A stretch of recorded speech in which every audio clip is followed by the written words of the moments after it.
This is Jim the Keys bartender coming to you from Key Largo. I'm here with Jenna Kelly.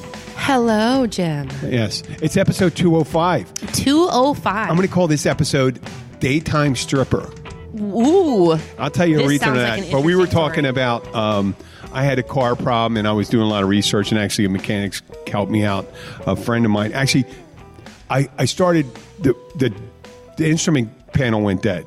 Yes. And I told you the whole thing, and I changed the fuse, and I don't know a lot about cars, but I used to do car rebuilds and all that stuff. I know more than a lot of other people, I guess. Right. I'm not that great, but I mean, I know enough to reset the pull, when a car's not starting, to check the cables and all that stuff that there were. And well, this one was, I couldn't figure it out, and then actually it was Keith. Yeah. Explain it to me. Take the cables off the battery completely and put them together. Yeah. And he said discharge the diodes. The diodes and the capacitors. Mm-hmm. And sometimes it would reset the it's called the instrument cluster panel, or the computer, the chips inside that panel, whatever, stuff like that. So it didn't really happen with that, but I had the lights go on and all that stuff, and all the idiot lights went on, and then finally one day after 4 days, I was running home. I was using. People say, Jim, how can you drive without an odometer, speedometer? Well, because of I was looking for a new car. I wanted to keep this one through January, actually, because I wanted to wait till the springtime, and I went home to walk my dog in the middle of a long day. And when I got home, I got back in the car and everything popped up. Perfect. Been working. Yeah. It's weird. It's a mystery. It's like some the car mechanic gnome or elf jumped under the hood of my car and fixed everything. I actually even broke the dashboard of the car because I banged it and it broke. No. I know. So now you're driving around in the ghetto cruiser with a broken dash. It's not that bad. You don't even notice it. I broke the other side, so it looks like a design feature. Oh, well, there you go. No, it broke clean. It broke clean. So there's nothing really bad about it. So you were describing, I was asking you about work, and when people try to fix things, and this has nothing to do with daytime strippers. No, it doesn't. But I'll explain that, and it goes back to there's other things after. But we're going to talk about this. You had an incident. You told me about a lady, and I thought just the questions you were asking was kind of an interesting segue, which I will work for. The lady came in and bought a motor, a pre-owned motor, which very rarely do I have. Pre-loved, right? Because usually when people come in to do a repower, that's what we call it. Usually you don't put a new engine on your boat unless your old engine is taken a shed, right? So usually the ones that I take off of boats are garbage. You can sell them for parts or sell them to wholesalers. Yeah. But in this case, the people that traded it in came in and traded in a 50-horse motor so that they could upgrade to a 90-horse motor on their Boston Whaler, which it was rated for. It's just time. They wanted to go a little faster. So this motor is pretty new. It's only a couple years old. Doesn't have very many hours on it. And she came in and she wanted to buy this engine for cash. And I said, okay, well, what are you putting it on? And she's like, well, my husband's doing it himself. He's gonna rig it himself. And I said, okay, well, you're not buying any of the parts. I don't see that you're getting, the throttle, the wiring harness, the gauges. I mean, the boat's not going to run with these things. And she just kind of gave me a blank stare. So I said, well, what's on it now? She thought she was going to just pop it on. Put a new motor on. And I said, well, what's on the boat now? And she said, oh, well, it's an old Johnson. It's a 1994. That's the part where I wanted to get to. And I said, well, that's a two-stroke. Do you know if you... Yeah, two strokes are pretty good for an old Johnson. But an old Johnson, sometimes you don't even get one stroke out of it. Right, possibly. And when we were fixing cars, and I didn't want to give you a lead-in to tell you what I was talking about, it's an old Johnson. There's a lot of problems getting old Johnsons started. It's a lot of work to... Yeah, when they start wearing out, Right. those old Johnsons Especially come useless. The old white Johnsons. The old white Johnsons, Yeah, it's yes. big. And the big ones are They're the hardest. underpowered. Yeah. They're underpowered. They're lacking the vigor of a younger Johnson. There is a music video out there called My Big White Johnson. Yeah, okay. You really should, YouTube that. Well, on a car, we used to always say when it's a Johnson rod, we used to make up things like this. What's wrong with your car? And you tell a girl, I think it's your Johnson rod. Is that kind of like your muffler I think you need, you're going to need, I think we're going to have to fix, I told the girl, I said, what's wrong with your car? I said, I have to fix my Johnson rod right now. So that was kind of, that was a good story. What did she wind up doing? Well, she bought it, but with some advice from me. And I gave her a list of parts that she's going to need because her old white Johnson parts were not going to work her new Suzuki, black Suzuki. Oh my God! We're opening up a whole white Johnson replaced by a black, right? Because Japanese. Now, motor. mind you, you would really want to have the proper gauges. So it's a Japanese motor. Is it smaller? It is. No. Is it smaller? I didn't mean to say more power. It is the same horsepower. Yeah, but size-wise, I'm not really sure if does she had size the really right matter? shaft size, and that's another thing that we went over. Shaft size. Because I was like, you said that? Of course, it's a shaft length. Right? So you can get like a 20-inch shaft, you get a 25-inch shaft, you can get a 30-inch shaft. So I really hoped that the shaft of the new Suzuki that she got was comparable to the shaft size of her Johnson. So or the she size would have does to add matter. A jack plate. Jack plate. Right. So that oh my you God, could I lift didn't even it know up we and got down.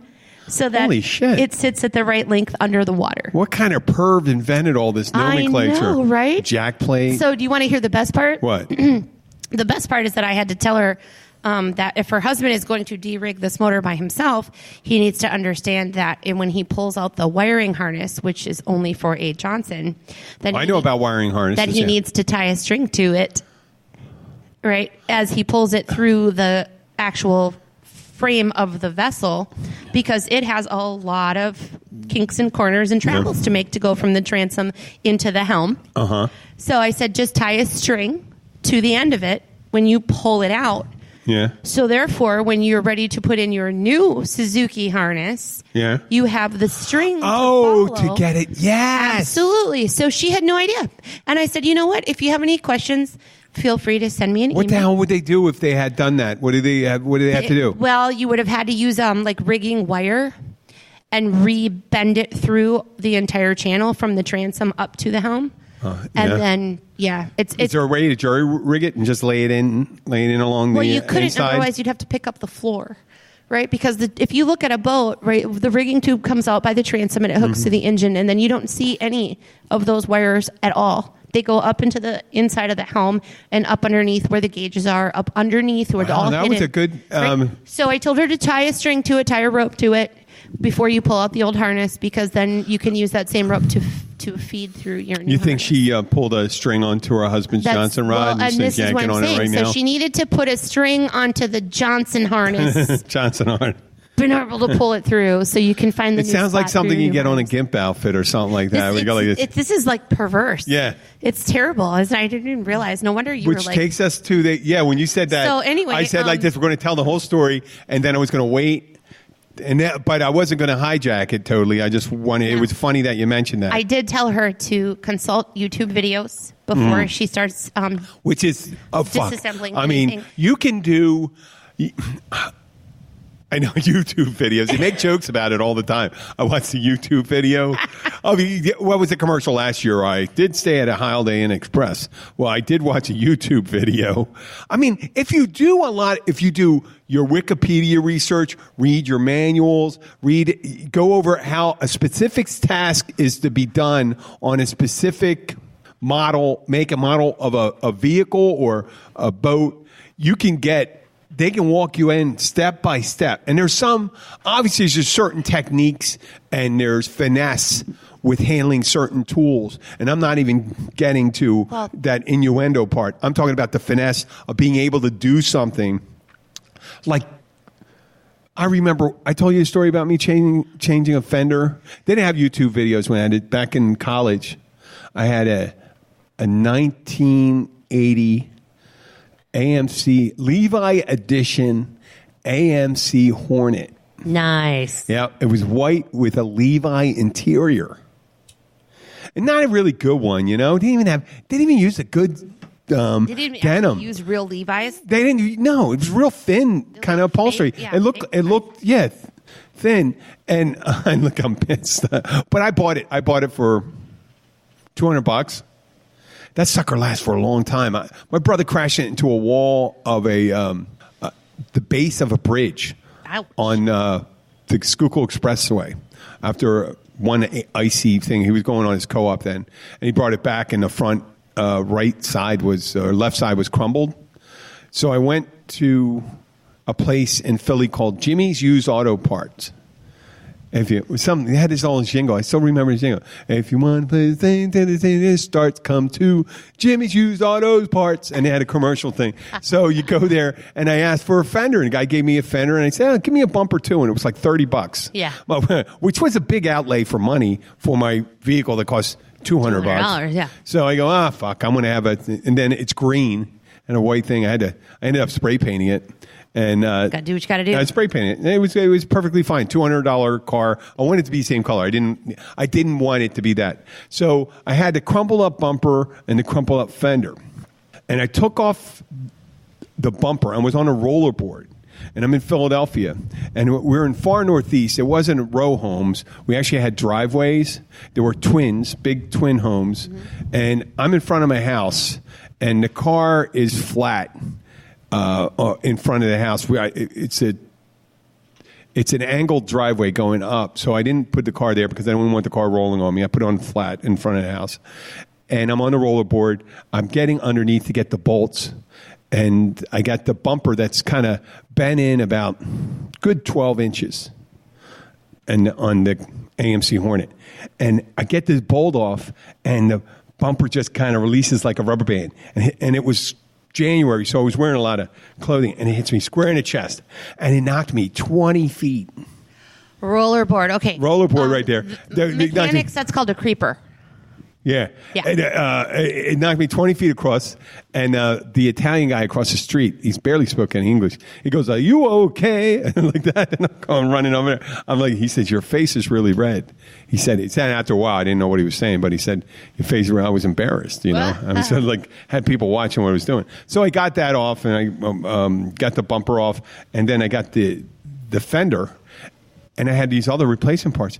And God damn it, don't you know it? I was able to physically bend everything back with a small crease in the former white bumper. I ended up using the green one anyway because it was pristine. I paid for it. I was going to be able to return it. Right. And I put on the bumper, and the bumper... I don't know if I bought the bumper. I don't think I bought the bumper. I just bent that back into place. You can physically just bend that bumper back in. That's crazy. I know. It wasn't like it was 1980. No. It was. They weren't using that heavy a gauge they were making anymore. Them pretty paper thin. Yeah, they were 80s. pretty thin. But that's the same car. My brother put a $400 what is it, Blaupunkt or something like that? Blaupunkt? Yeah, This means Blue Point. Yeah, or whatever. Real nice radio. Yeah. In the car that has a detachable tuner front, and I was like, "What the fuck, Ted?" One time the guy ended up breaking a window. I replaced it. Well, I was able to replace windows too. Broke the rear window to steal it. I said, "Ted, you just take that piece off when you go there." But they broke in. I think they broke in to steal the radio. And had a shitty AMC or whatever radio you used in there before. But unless you're going to replace the speakers, yeah. Why the hell are you replacing the radio? Because it's only good as the speakers that are going out. True. So yeah, that car, and then eventually, what happened to that car? I don't know what happened to it. I think I ran over a industrial ladder with it on I-95. Jeez, fell off of somebody's truck, huh? Fell it off someone's truck, and I ran across it. It was perpendicular. Yeah. So I didn't run over it. The thing. Twice. Yeah. Yeah. And that was that made it through that too, and it also I did a spin out in it and it recovered it on I-95 at around like 70 miles an hour. Yeah, that was the scariest car I ever had. So I forgot to tell you the dirtiest part. What? That when I had to explain to her that when you go from a 2-stroke to a 4-stroke, if you're using a premix in your fuel tank, that you will have to call the pump out guy to pump out all the old fuel. So, you had to clean that out. I told her that you have to clean it out too. You have to run something through. You have to clean it out and run fresh fuel through it. Yes, because you have to, premix. Obviously, you're adding your 2-stroke oil to the gas. I heard a story of people when we replaced diesel engines with gasoline engines. Gasoline with diesel engines. That's the one thing every so often you hear. It's the one thing they did not decide to. Which is kind of funny, considering that's a rather intricate job to do, because you have a whole different ignition system, glow points and all that stuff. Glow plugs, yes. Glow plugs. Well, now they don't have them anymore, but they used to. No, but I'm talking years ago, and then they wouldn't change the fuel out in the tanks, and then they... Yeah, and then you detonate your gas engine. Yep. Yeah, or vice versa. But they had this thing, what do you call that? You spray that into your carburetor. What was that stuff that guys used to spray in their carburetor? It was almost just like to blow the shit out of their ether. Yeah, that was scary too. It's just the kind of shit. That's the shit we used to do. Nowadays, a carburation monster. I like carburation and I like DC. Keep on talking. I'll get a replacement right here. Yeah. So, see what I did, right? How funny. Did I see what you did? What did you do? He's talking off mic. He said, I brought something. He's opening his bag. During the hurricane. Abby had frozen up these bags of the approaching hurricane, the Dorian, where we didn't come, froze up a bunch of bags of ice. Oh, yes. I know. So I did what that I too. did, I used my ice maker and just loaded all the freezers. Yeah, so we had all this ice, so I'm using it up until next time, so we make room, and we may have to do it. Who knows? There's a couple storms in the basin right now. There are a couple out there. Humberto, I think. Was that in the Pacific? Well, Humberto is supposed to be named if it turns into a tropical storm. That's the one that's out there. That is honestly just outside the Bahamas. But they were saying that that's probably not going to turn into anything, that it's just going to be a rainy weekend for us. We can already feel the wind. Yep. A little bit windy today. A little choppy on the bay. Oh, it is? Yeah, a little bit choppy out there. Okay. Well, yeah, and then there's a couple coming off Cape Verde right now. Yes, Cape from the Green. Cabo Verde Islands. Yep, and it's the peak right now. It is. This is an active month. We've had, at any given time, about 5 storms out there in the tropical basin. But, yeah. No reason. It's a great time to come down here.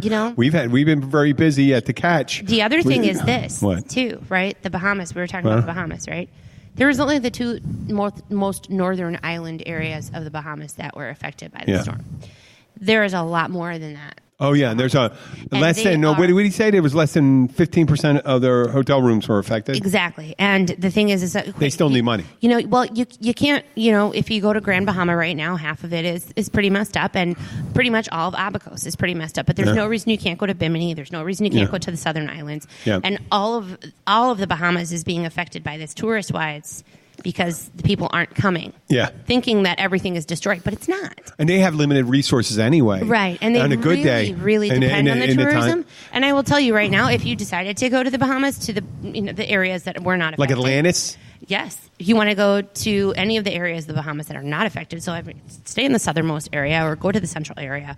But they thrive off of tourism, and right now the rest of the islands are suffering as well because the lack of tourism. You want to do something to feel good, to do something to contribute to Bahamas. You know what? Get one of these last minute deals. I'm surprised more people don't do those things. They have those travel sites. When you find out you got 3-4 days free, you just hop on a plane. You can fly into Nassau, and you can. Yes. You're there. There's not a lot of traveling and stuff like that. And if you're near an airport that has a direct flight to the Bahamas. Well, and Nassau, of course, was not affected by the storm. Also, the Andros Island was not affected. No. Is that the Cat largest? Island, Exumas, Long Island, Crooked Island. I mean, they're all just waiting for people to show up. Yep. So, and of course, a lot of those other islands that weren't affected are taking in a lot of the evacuees from Abaco refugees and from Bahama, the Grand Bahama. So, who was that? You know who lived in it, Grand Bahama? Sean Connery. What's that? Sean Connery. What about him? He lived in one of the islands. He and his wife. They were talking about Sidney Poitier too. That he's got many family members that are unaccounted for because Sidney Poitier. He's still alive. Sidney Poitier is still alive. He's in 90, I believe. 90. Okay, yeah. There's 80, many of his relatives. Sean Connery's 89. Yeah. So he was there. He was there. He was there. He went. He went. No, they stayed through. Oh, really? Yeah, their place survived. Obviously, Connery. Right. Well, obviously, that's Connery supposedly had a place here in Key Largo. Oh, that wouldn't surprise me at all. I think it was Goldfinger up in Miami when they filmed. Well, that actually was it. Miami? Yeah, no, yeah. It was in Miami, not right. Not in the Keys. But, yeah, the one in the Keys. The one in Keys was License to Kill. I thought that was in Jamaica. Actually. No, that's Live and Let Die. Was it Live and Let Die? Live and Let Die with. I'm pretty good with James Bond stuff, and also Casino Royale was filmed partly in Miami and I think the Bahamas. Oh, well, there you go. Yeah. Now, Sidney Poitier was, I believe, born and raised on Cat Island in the Bahamas, which was unaffected, but many of his family members lived in there. Oh, it's perfect timing now. So it is perfect timing. So we're going to come back and talk about daytime strippers and my reasoning behind it, how the economy is affected. I'm going to use a metaphor for daytime strippers. We'll be back in a moment. If you want to get your information about the Florida Keys straight from the locals who live here and the ones who love it here, we've got you covered. Visit 43keys.com as your source for everything Florida Keys. Sign up for our newsletter and you'll always be up to date on all the Keysy stuff that's going on down here. Go to 43keys.com. That's the number 4, the number 3, keys.com and sign up today.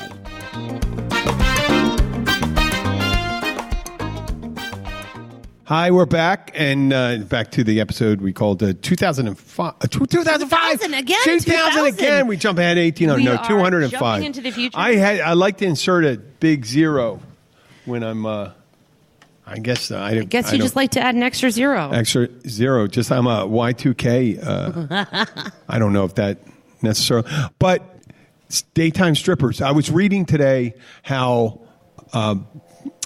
Food delivery apps and companies, $200 billion business in the United States. Oh, I'm sure.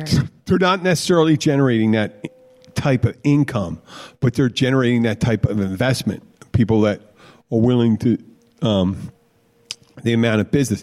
And it's similar to the business model of Uber. And we mentioned on a previous show that how it's bad for restaurants, but restaurants feel they have to participate, otherwise they miss out. Right. So the metaphor with the daytime strippers, if you're a strip club, right, and you don't want to just be open 6 to 2, you want to be open in the daytime, you have to service the people that come in the daytime. And when I call it a daytime stripper is not necessarily, my apologies if you're not one of them, are not necessarily the youngest, most attractive strippers. They're usually ones that have been around the block a few times. Yeah. Is this kind of comparable to daytime bartenders? It is similar to daytime bartenders. But you know what? With daytime bartenders, because it's supposedly the idea behind it, you got to, if you're working nights, you owe your boss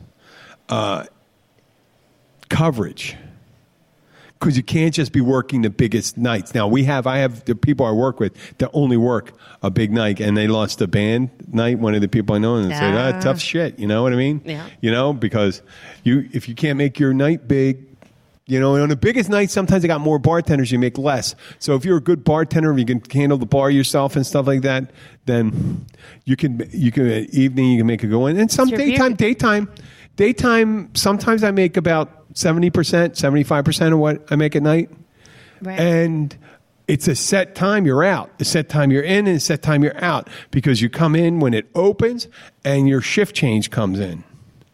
At night, if you're busy, you could go on. So you could end up working 2 more hours, and that could eat up your time. So, yeah, there's a lot to be said. But when you're working a daytime stripper, you're not making that money. You don't get the crowd. The guys aren't drinking like that during the daytime. If there are not that many guys, right. If you're off, you have that much free time. I mean, in a big sip, you know, in New York, in like I think it's called the Spearmint Rhino in New York or something like that. There's a big one.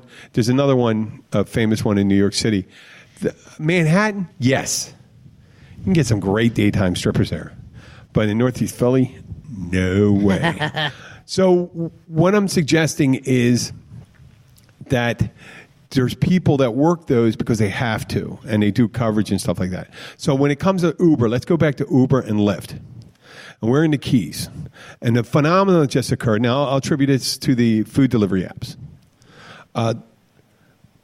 One day I had a neighbor walking down the street, a guy that I don't normally see walk down the street. And he goes, I left my car at the mechanics down near Publix. I don't want to say what it is. Yeah. But he was walking back, and he says, I couldn't get, the taxi wasn't around, and there was no Uber.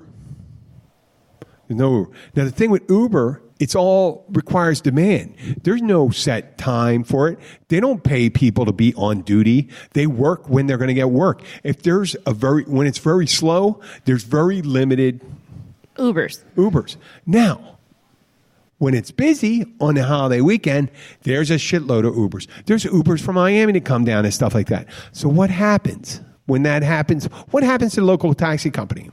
The local taxi company that always has a vehicle on the road. They get squeezed out. Yeah. They can't make money during the most popular time, the most highest volume. Yeah, they can't make it. The drivers can't make anything like that. So what happens? We become more underserved. Imagine if that was a fire department, and a fire department got called when there's fires, right? When there's more fires. Let's say a holiday weekend. And then when there's no fires, there'd be like limited firemen around. And then all of a sudden you have a big fire, and there's no firemen. Same thing down here. Right. You have a need for taxi service. That's why in New York they treat it like a public utility. Well, they have to have that. They have to have these. I'm going to throw this away. They have to have these. It's part of their network transportation system. But did you see that article today about New York taxis? What? About how there's a lawsuit that they're planning on, an investigation, all this stuff, because they have to apply for a medallion. Yeah, $1 million. $1.7 million for somebody. Oh, 1.7. $1.7 million for somebody that makes $30,000 a year, and they're interest-only payments, and half of those people don't speak English as a first language, and they are signing documents. They can't. What did they say? 30%. Oh, and then now, Uber, and with Uber and stuff like that, they can't compete and stuff like that. Why? That's the thing. Why do they have to be managed like a utility when Uber and Lyft doesn't have to operate underneath it? Their employees, for whatever reason, work for them and stuff like that. I don't have a problem with their employees. You got to make a buck and stuff like that. But what happens is you're driving out the people that were servicing. Yes, there were shitty cabs. They were smelly. They couldn't speak English and stuff like that. But they were out there every day picking up. Waiting for so now you're going to, when it's real slow. So when it's really slow I remember in Philadelphia when it was really slow, you could get a taxi in like 10 minutes if you call to your house. Okay. Now, when it's really slow, it could take an hour and a half. If there's no one on the road, right? There's no one on the road, you can wait an hour and a half. You may not, the bigger cities are easier served by Uber and stuff like that. But these taxi companies that used to service everyone, they're not around. It's crazy. They're getting in, and that's what happened. That's what happened in these small communities. These small communities get totally fucked. Well, whenever, let's just think of Sturgis in South Dakota. Yeah. Okay. They have their big biker things, rally, right? And those guys. Even those guys, man, they don't like riding around drinking and riding their bikes. So they need to get taxis and stuff like that. I bet whatever Uber driver is within 100 miles is in Sturgis. Making the money. But there used to be probably a guy that lived there that had his own little cab company. Right. That used to drive around, and he's not making dick now. And now he's got to cut. He's getting some dickhead coming in from 100 miles away. He's coming in undercutting his prices. Yeah. And the time when he used to make, maybe 35% of his income, now he's down to 10%. It's like, kudos to Uber and Lyft because they had figured out a business plan and they followed through with it and they're making a ton of money. It's horrible. It's a shitty business plan, like I said. Because just like what's going to happen with the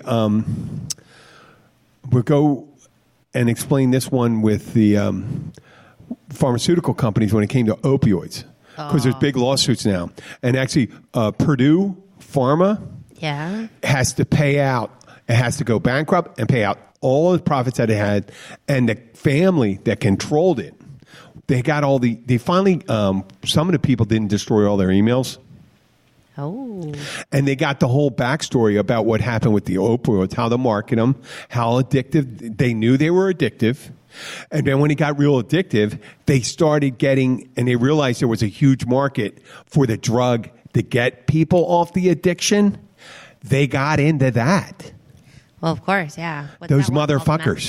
Is that methadone? No, methadone's for heroin and stuff like that. Okay. So there's no, but whatever, and then got into they got into the drugs for people that were opiate addict that had opiate dependencies, that had problems with being constipated. They got into marketing those drugs. They were marketing to the symptoms of the crisis they created. Right. And the family that made billions of dollars wanted to say, listen, we're going to try to do everything right. And these district attorneys, a lot of them Republicans that are traditionally pro-business. They're pro-business when business isn't actively fucking people over. Right. Actually, a lot of these people, I know I digress a little, a lot of these Republican district attorneys and stuff like that, they're going to say, fuck you, we're going after your personal fortune. Yeah. You're criminally responsible, just like a drug dealer. Because you just knew. Like a drug dealer. You were being a legal drug dealer. You knew when it's a town in West Virginia that they're sending 1 million doses a month there, and there's only 3,000 people in the town. Come on. You have to keep it. You say, hey, there's something going on here. But so with Uber, let's say, they have, their guys went to Wharton, Harvard Business School. They know macro and microeconomics. How much does it cost for a payment on a car when you have UberX? You have UberX, which is their premium service. Right. Well, UberX means extra. Right? Extra, like yeah. A bigger car. A bigger car, a better car. Usually a black car now. They said normally has to be black. It used to be black in the beginning. Oh. That's a black car, and you'd have to have a more stringent service for review and cleanliness and all that stuff. And they charge a premium for it. But in the end, you scrunch the numbers and stuff like that, what people are paying on these cars and what they get paid. Right. It's just a percentage. It doesn't really wash. In the end, it's just like these shopping apps. I told you I had that company, the delivery for the keys, and I was charging a premium. Some deliveries, if someone from one of these wealthy communities who wanted a delivery they wanted Whole Foods and they wanted to get a couple $100 worth of groceries, I go up there and shop, and it's a pain in the ass to shop. Right. These people are doing it now for $8 an hour. Right. And they're driving, and it's stressful, and they're getting shit for it to get back.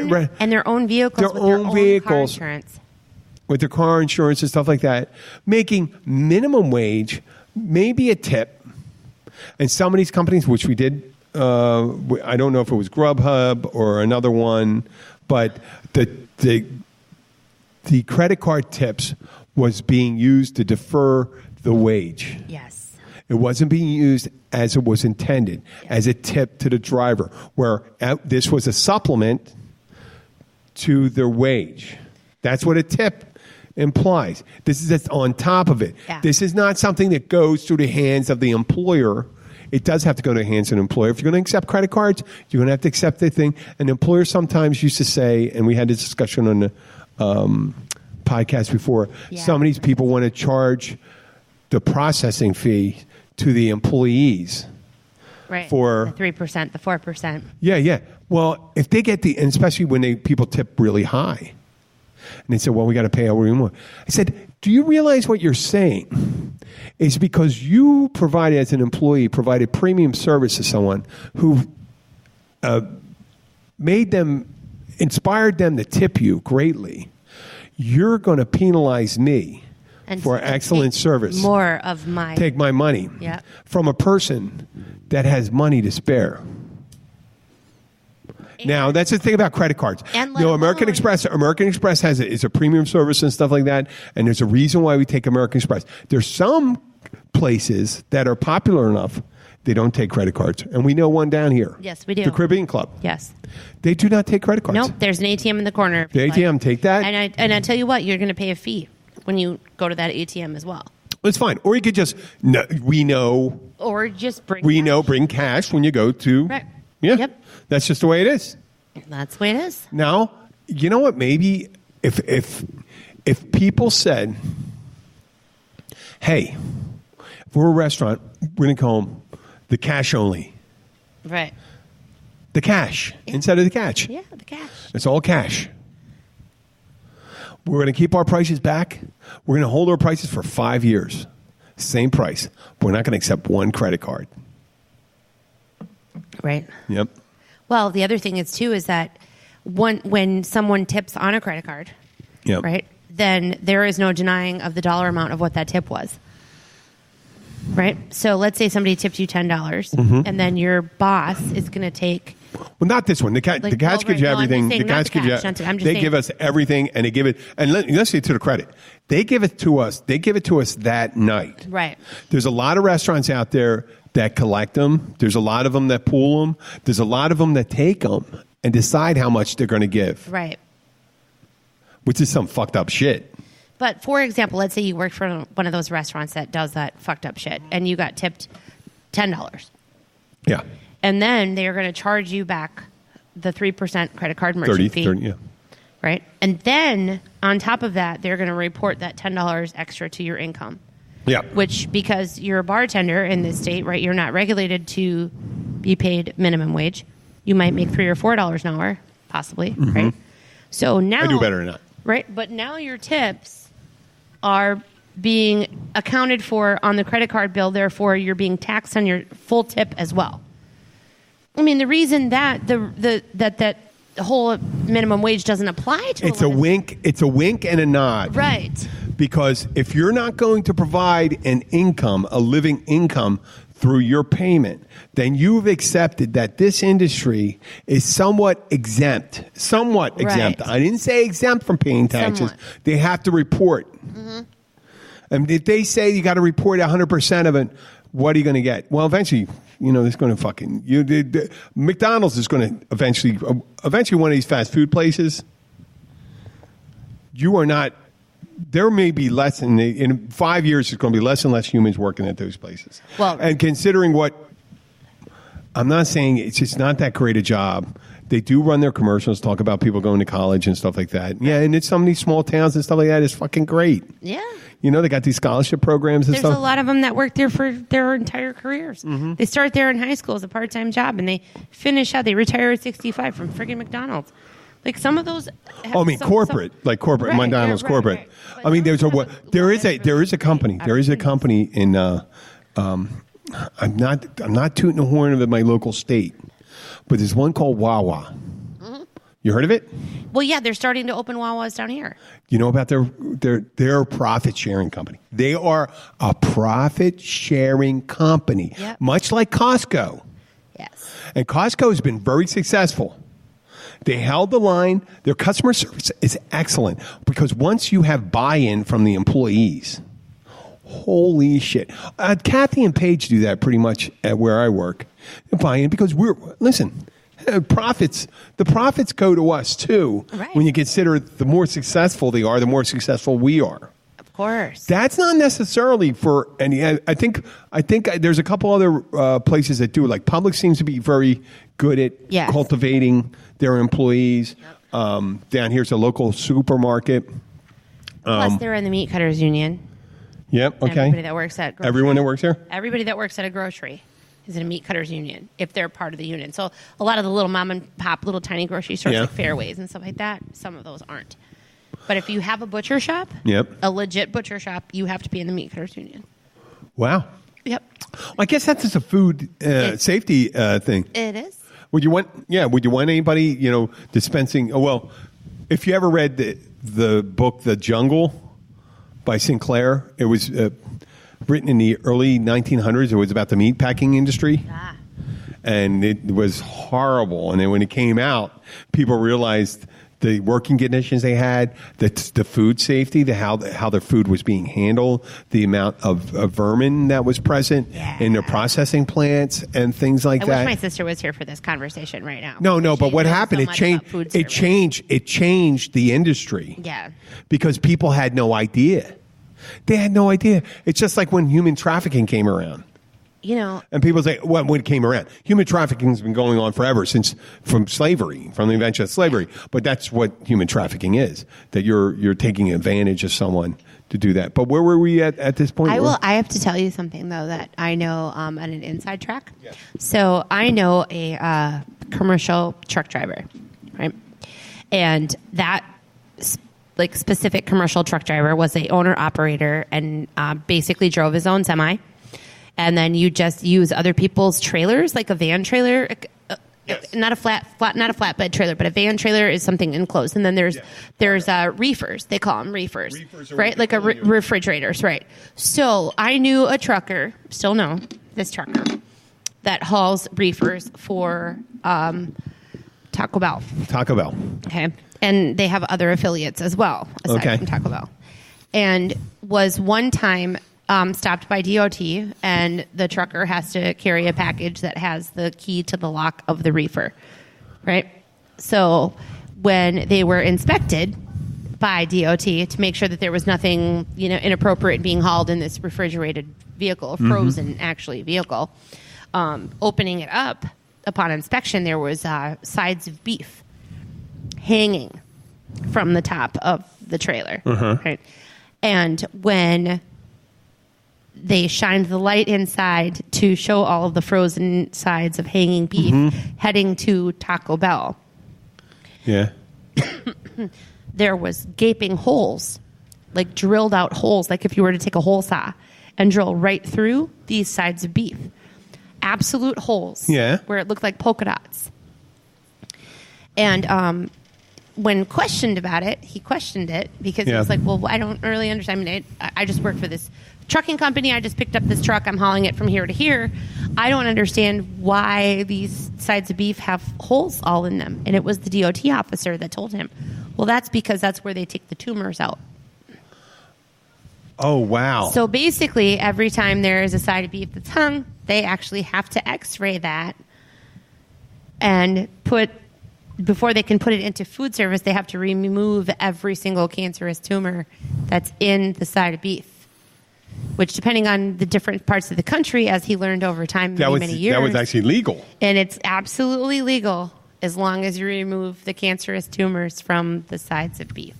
Oh, okay. Well, and that was specifically the food that was delivered to, like I said. Well, you know what? I don't think we're ever going to get anything with Taco Bell thing, which is fine because I haven't eaten at Taco Bell for years. I always associated with that. If I ever did a cross commercial thing with Taco Bell, it would be Taco Bell with Pepto-Bismol and Depends on the Garbage because I always had diarrhea after. This is technically hearsay because I'm telling you what somebody told me. But anyway. I don't have anything wrong with Taco Bell. Whatever, you guys do your thing. And I believe that all the rules have been regulated since then because this is going back very many years. Yes. But, for a while there, that's a little scary. Like, that your ground beef may or may not have had. There's standardized procedures for handling of food, whether people do it.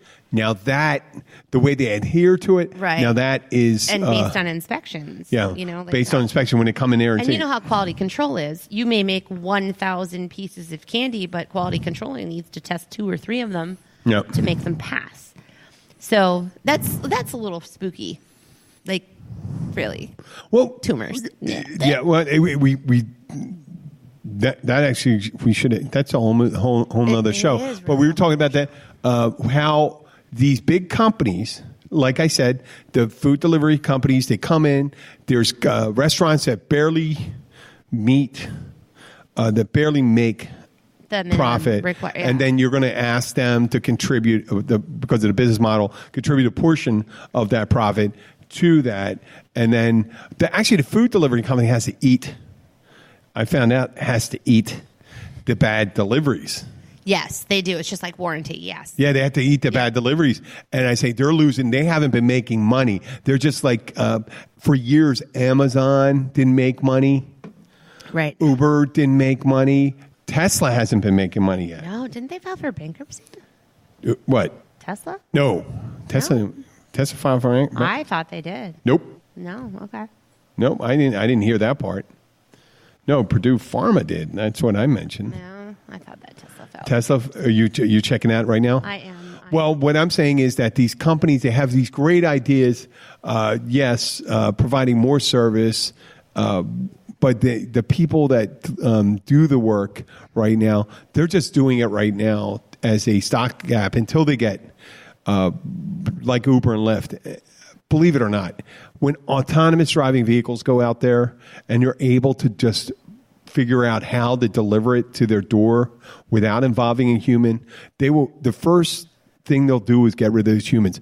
The skills you should have should not be for minimum qualified jobs.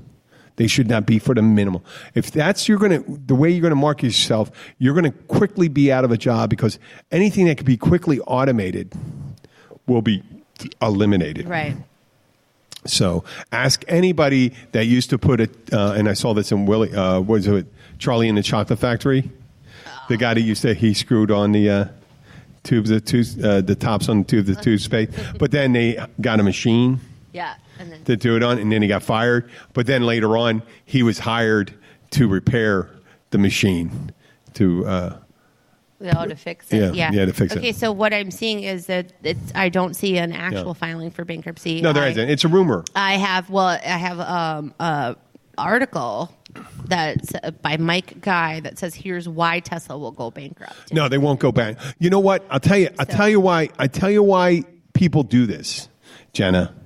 The fossil fuel interest in the country have a big reason, and service. Come on, service centers and parts. They're all against the success of electric vehicle, of course, yeah. And we all know eventually the electric vehicle is going to be successful, and there's going to be an infrastructure for it, and that's going to be done, and it's going to be a foregone conclusion. Right now, it's a hiccup for it. It's just like the people that said.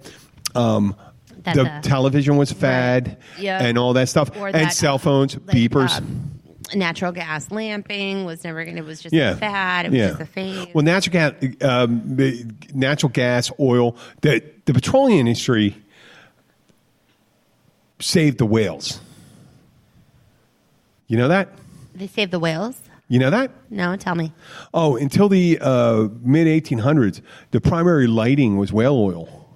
In Western civilization. And then when in the mid-1800s in Titusville, Pennsylvania, there was a well was struck and they got oil and they realized they can use oil and then that stuff and then natural gas and all that stuff and that gas lighting and stuff like that. That was all the thing. But we go forward. We always go forward. It's going to be something different. There's going to be something different. Well, eventually, like we were just saying, we're going to talk about it on the next episode, I think. We got it. It's already almost 50 minutes. We're almost 50 minutes? Well, I was going to say, I thought that it was similar with Edison and his AC and his electric. And DC. Lighting.